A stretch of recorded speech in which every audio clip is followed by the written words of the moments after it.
Assalamualaikum warahmatullahi wabarakatuh. Waalaikumsalam. Alhamdulillahilladzi hadana li dinil Islam wa huwa a'dhamu ni'am. Asyhadu an la ilaha illallah wahdahu la syarikalah wa asyhadu anna Muhammadan abduhu wa rasuluh. Allahumma sholli ala Muhammad wa ala ali Muhammad. Amma ba'du.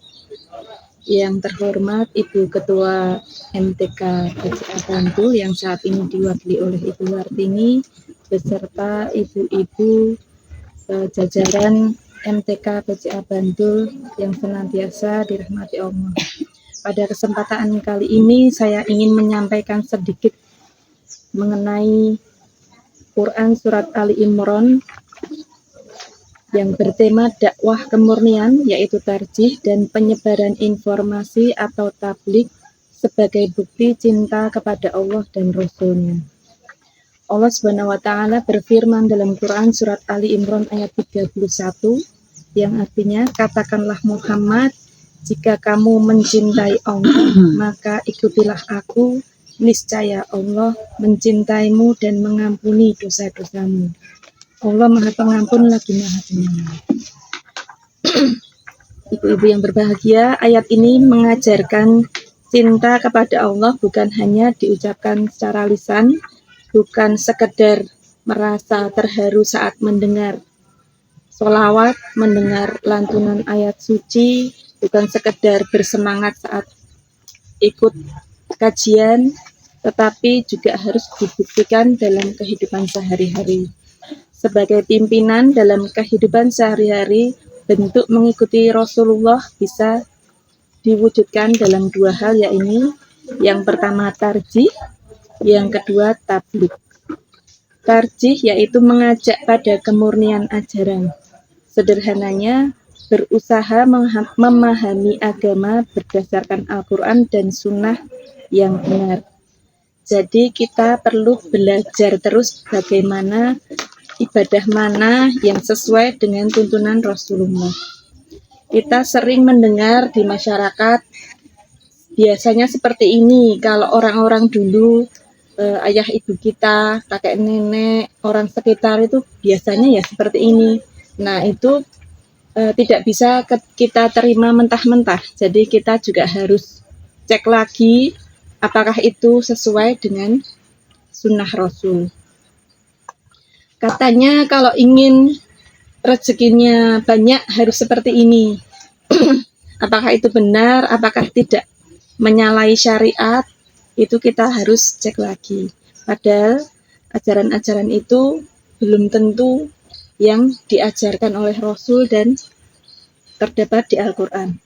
Yang kedua yaitu tabligh. Tabligh yaitu menyampaikan. Tabligh tidak hanya sebatas ceramah di mimbar. Tabligh dapat kita sampaikan melalui lisan, melalui perbuatan, juga melalui medsos. Sekarang banyak sekali informasi yang kita dapatkan dari WA group terutama share-sharean. Nah itu biasanya kita langsung percaya terus langsung kita bagikan lagi.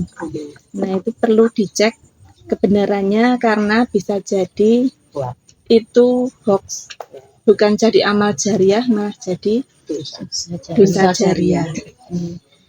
Contoh sederhana di rumah itu kita perlu tidak hanya kalau yang disampaikan Bu Wiwi kemarin tidak banyak bicara, tapi kita lakukan dengan perbuatan.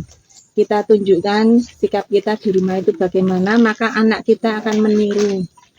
Syukur-syukur suami juga sejalan dengan kita.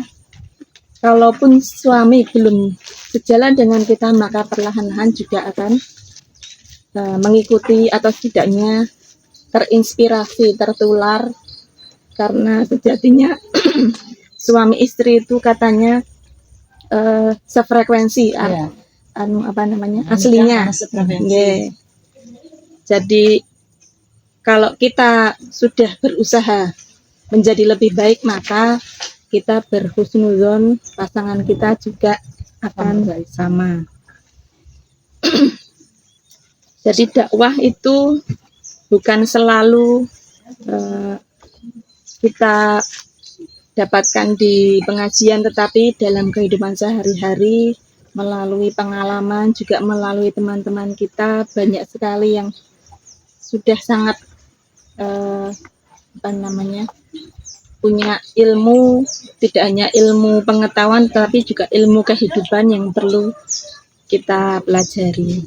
Semoga Allah menjadikan hati kita sebagai hati yang mencintainya dan Rasulnya, membimbing kita istiqomah mengikuti jalan Islam yang benar dan memudahkan kita menyampaikan kebaikan dan manfaat di masyarakat. Amin. Nasrun minallah wa fathun qarib wa basyiril mu'minin. Wassalamualaikum warahmatullahi wabarakatuh. Waalaikumsalam warahmatullahi wabarakatuh.